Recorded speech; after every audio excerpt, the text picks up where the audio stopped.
This is the development of TH1. So TH1 is used to eliminate phagocytosed microbes that survive within phagolysosomes and microbes that escape from phagolysosomes into cytoplasm, for example, mycobacteria. So interleukin 12 and interferon gamma are going to favor the differentiation of naive CD4 T cells to TH1.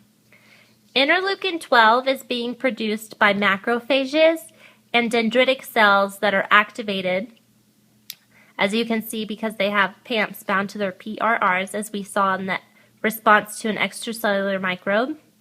So they're producing interleukin 12, which is favoring this differentiation, as well as activating the STAT4 signaling pathway.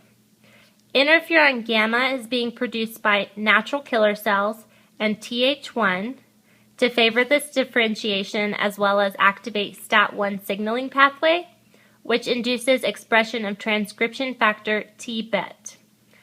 So TH1 is going to promote phagocytosis by secreting interferon gamma, which promotes B cells to isotype switch to IgG and IgG3. IgG and IgG3 are going to activate the classical complement pathway, which opsonizes microbes via the binding of C3 fragments to complement receptors CR1 on phagocytes, as well as IgG is also going to opsonize via Fc receptors Fc gamma R1 on phagocytes.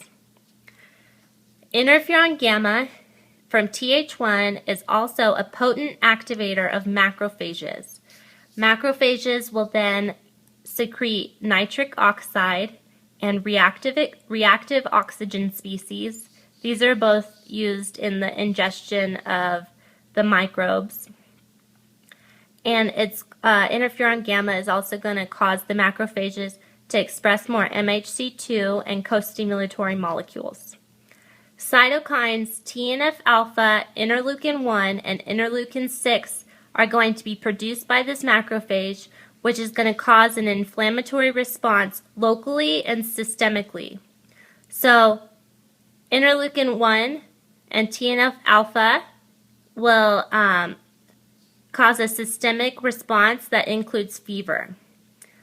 Inflammation happens, or fever happens, from the conversion of amino acids to prostaglandins, specifically PGE2, which will raise the temperature set point in the hypothalamus.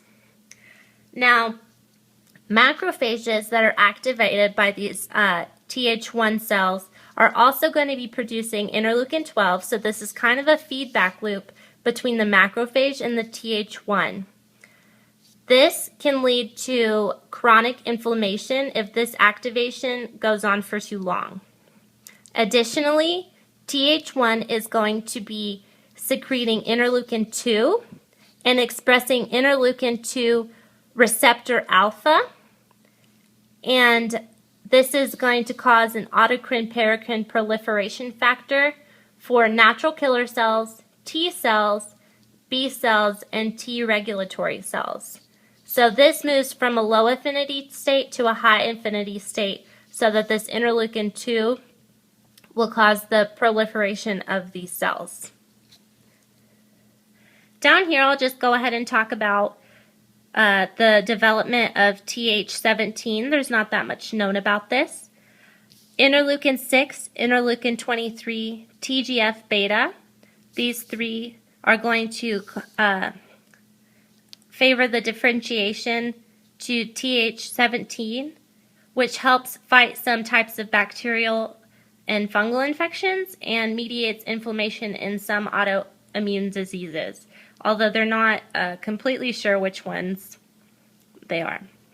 So TH17 development is going to help maintain the epithelial barrier by producing interleukin 22, and it's going to stimulate and activate neutrophils by producing interleukin 17. So TH17, IL-17, and this is going to cause neutrophils to come and help.